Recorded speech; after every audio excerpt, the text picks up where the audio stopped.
Mahakama Kuu Kanda ya Mbeya imetupilia mbali kwa gharama maombi na mapingamizi katika shauri la maombi namba 6104 yanayohusu kanisa la Anglican Diocese ya Nyanda za Juu yaliyowasilishwa na Danford Muhema kwa niaba ya waumini akiwakilishwa na wakili Morris Mwamwenda dhidi ya baraza la wadhamini wa kanisa la Anglican Diocese ya Nyanda za Juu inayowakilishwa na wakili Amos Gondo kutoka Mwanza. Maombi hayo yamewasilishwa mbele ya Jaji Saidi Kalunde ambapo mleta maombi ameiomba mahakama kusitishwa mchakato wa uchaguzi wa askofu unaotarajiwa kufanyika Machi 28 mwaka 2025 makao makuu ya Diocese jijini Mbeya. Mwamwenda ameambia mahakama kuwa mteja wake ameandikia barua iliyopelekwa kwa katibu wa kanisa na askofu mkuu wa kanisa la Anglican Tanzania. Hata hivyo, barua hiyo ilijibiwa kinyume na katiba ya kanisa la Anglican, kwani yaliyofanyika yalifanywa kupitia rasimu ya katiba. Kwa upande wake, mjibu maombi amewasilisha mapingamizi 6 ikiwemo la muombaji kudaiwa kukiuka katiba ya kanisa ya mwaka 1970 iliyofanywa marejeo mwaka 2004. Aidha, wakili Amos Gondo amedai mleta maombi hana uthibitisho wa kuwa yeye ni muumini wa kanisa la Anglican. Muombaji hakufuata utaratibu wa kanisa, kwani swala lake lilipaswa kupelekwa kwenye nyumba ya maaskofu badala ya kulipeleka kwa mtu binafsi na mahakama, ambapo alinukuu kesi ya Askofu Edward Mwaikali dhidi ya kanisa la KKT ambapo mahakama iliondoa shauri hilo. Gondo ameambia mahakama kuwa maombi hayo yaondolewe kwa gharama. Wakili Mwamwenda amesema hoja zilizotolewa na mjibu maombi hazina mashiko, kwani hakuna kesi ya msingi iliyofunguliwa, hivyo haoni sababu ya kuondoa maombi hayo kwa gharama. Hivyo ameiomba mahakama kuzuia mchakato wa uchaguzi unaoendelea. Baada ya kusikiliza pande zote, Jaji Saidi Kalunde amewauliza mawakili wa pande zote lini tarehe ya kutolewa uamuzi, ndipo wakili Mwamwenda ameomba mahakama kutoa uamuzi leo, kwani bado uongozi wa kanisa unaendelea na mchakato wa uchaguzi. Jaji Saidi Kalunde ameahirisha maombi hayo na mapingamizi hadi saa 11 jioni Machi 27 mwaka 2025 atakapotoa uamuzi. Baada ya ahirisho la muda, Jaji Saidi Kalunde ametoa uamuzi wa maombi na mapingamizi majira saa 1:05 usiku na kuhitimisha saa 2 usiku, ambapo amekubaliana na hoja za wajibu maombi kwa kifungu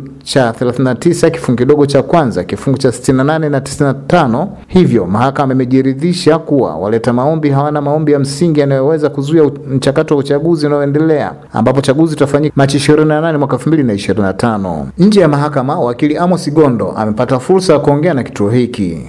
Karibu. Kwa majina anaitwa Amos Gabriel Gondo, ni wakili wa kujitegemea kutoka Kanda ya Mwanza. Leo tumekuja tena tarehe 27 kwa ajili ya kusikiliza maombi yalikuwa yamepangwa. Ni maombi namba 6104. Tutajua namna ya maombi namba 6104 ya mwaka 2025 mbele ya Mahakama Kuu Kanda ya Mbeya. Kabla ya kusikiliza maombi, tulitanguliza mapingamizi ya awali yaliyokuwa na vipengele 6.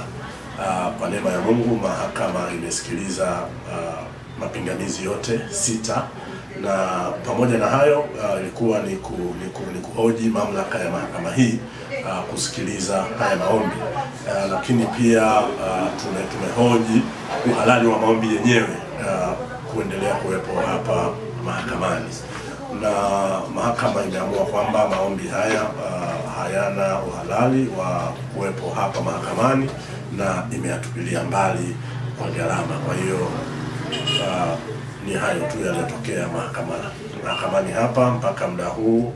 Nafikiri ni saa 2 usiku ndipo mahakama imeweza kutoa uamuzi wake wa mwisho.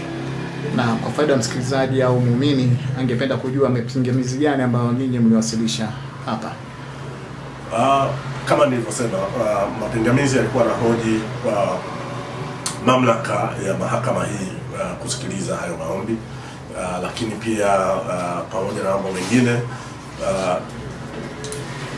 mapingamizi yalikuwa na hoji uhalali wa maombi yenyewe kuendelea kuwepo hapa mahakamani. Na mapingamizi hayo yameletwa na wateja wangu ambao mimi nilikuwa nawakilisha, askofu wa Diocese ya Southern Highlands Mbeya, kanisa Anglikana, pamoja na bodi ya wadhamini ya kanisa Anglikana Tanzania. Aidha, wakili Morris Mwamwenda amesema uamuzi uliotolewa na mahakama ameupokea na kwamba atauwasilisha kwa mteja wake. Jina naitwa Morris Selemani Mwamwenda, ni wakili niliyekuwa namwakilisha mleta maombi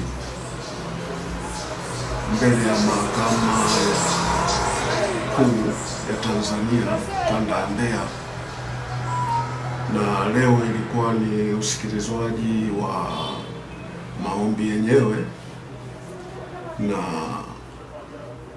tulitangulizwa na mapingamizi ambayo yalikuwa 6, na katika hayo mapingamizi 6 lililokubalika ni moja la tatu nafikiri. Kwa hiyo ndio hivyo kwamba mahakama imeona kwamba maombi yetu hayakuwa na mashiko, kwa maana ya kukinzana na amri ya 37 ya sheria ya mwenendo wa madai. Sasa mahakama, sheria ni tafasiri, na katika mwenendo huo sisi tulikuwa tunapinga hayo mapingamizi kwamba hayana mashiko, lakini mahakama imeona moja ndio lina mashiko, kwamba yangekuja na shauri mama. Lakini sisi tulijaribu kusema kwamba maombi yetu sisi hayakuwa na sababu ya kuja na shauri mama, kwa kuwa nia yetu ilikuwa ni kusimamisha mchakato wa uchaguzi kutokana na kasoro zilizokuwepo. Na katika kifungu hicho tulichosema hakikuwa kinaeleza jambo lolote juu ya uchaguzi. Sawa. Kwa hiyo tukasema kwamba kwa vile hamna hili jambo katika hiki kifungu, tuende kutumia vifungu vingine.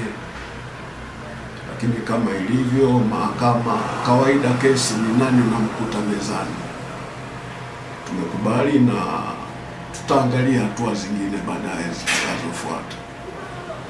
Danford Muhena ambaye ndiye mleta maombi amesema uamuzi huu ataufikisha kwa waumini. Danford Muhena, mwenyekiti nyumba ya walei wa Diocese ya DSH. Maana yake ni Diocese ya Southern Highlands Mbeya. Unaweza kutuambia shauri hili namba 6104 ulileta hapa kwa madhumuni gani, na ombi lako lilikuwa ni nini kwa mahakama? Ombi langu ni kusitisha mchakato wa uchaguzi, kwa sababu mwenyekiti ambaye ndio askofu wa diocese hii alishindwa kwenye hatua ya kupitia majina kuweka jimboni. Aliamua kuwatoa wajumbe muhimu ambaye mwenyekiti wa nyumba ya walei na nyumba ya wahudumu, kwa ili aweze kupindisha sheria ya uchaguzi. Ili alijua wale kwa nafasi zao wanaweza katoa hoja za msingi, naye akashindwa kutetea hoja yake, akaamua kutumia nafasi hiyo kuwatoa, ambao ni mimi na ndugu Goodluck Mlelwa, mwenyekiti nyumba ya wahudumu. Kitu ambacho mwenyekiti nyumba ya walei anabeba walei maana yake ni Wakristo wote wa diocese na ndiye msemaji wao. Kwa hiyo ukimtoa huyo, maana yake unatoa nguvu ya Wakristo kwenye diocese husika, na ukimtoa mwenyekiti nyumba ya wahudumu, maana yake unamtoa msemaji wa wahudumu, maana yake ni mapadre na mashemasi kwenye nafasi ile. Na hapakuwa na sababu ya msingi kuwatoa, kwa sababu ni wajumbe halali kwenye vikao vya halmashauri ya kudumu wa diocese kwa mujibu wa kanisa Anglikana Tanzania na katiba ya kanisa Anglikana Tanzania, yani kati ya mwaka 1970, maboresho ya mwaka 2004. Uamuzi wa mahakama umepokeaje binafsi? Kwenye mahakama pale, kama nilivyoeleza, sikuja kumshtaki mtu, na mpaka nilifikia pale nilishafanya mawasiliano ya kimaandishi kwa askofu mkuu na bodi yake yote, hakuweza kunijibu. Na hilo ndilo lilikuwa chombo cha mahakama, ni chombo ambacho kinaunganisha pande zote mbili. Ukishindwa huko ndipo tunakuja ili nipate majibu. Maamuzi haya umeyapokeaje binafsi? Maamuzi ni maamuzi yanapotolewa, kwa sababu mimi nilikuja hapa kuwakilisha walei wenzangu ambao wamenituma. Mimi nimekuja kwa sauti ya walei. Kwa hiyo vile nilipokea kwa afya ya kanisa, siwezi kusema kitu kingine, kwa sababu hiki ni chombo cha imani kanisani. Na ameambiwa shauri hili liondolewe kwa gharama. Sijui ninyi binafsi mnalipokeaje hilo? Nitalipokea, nitafikishia walei, kwa sababu hata hilo kanisa linaendeshwa kwa mchango ya walei. Kwa hiyo watakapotoa, inawezekana wao badala ya kupeleka sadaka kanisani wanaweza wakatoa ukaleta, kwa sababu ni wao kwa nia njema. Maombi hayo yamevuta hisia za waumini wa kanisa la Anglican Diocese ya Nyanda za Juu, ambapo hadi saa 2 usiku walikuwa na shauku ya kujua hatima ya maombi hayo na hatima ya uchaguzi. Kutoka hapa Mahakama Kuu Kanda ya Mbeya, hii ni Mawio Online TV. Naitwa Christopher Ndendekise, mkurugenzi wa Safirisha Limited. Tunakuletea fursa kubwa ambayo tumekuwa tukiifanya, inaitwa Wekeza Gari. Nini tunachokifanya? Moja, kuna watu wengi wana magari, anaendesha asubuhi anakwenda kazini, gari ameipaki, jioni anarudi, ameweka mafuta, matengenezo gharama. Sisi Safirisha Limited tunakupatia dereva, hiyo ni moja. 2, tunakusaidia matengenezo ya gari, lakini 3, tunasimamia shughuli za kuifanya gari yako iongeze kipato. Tunasajili gari yako kwenye huduma mbalimbali tunaita ride sharing, kwa maana ya Uber, Bolt, Farasi, ili kila mwezi uweze kuingiza fedha badala ya gari yako kutumia fedha zako. Gari ni kwa ajili ya kuingiza kipato, na gari si kwa ajili ya matumizi ya kutoa fedha sehemu nyingine kwa ajili ya gari yako. Karibuni sana.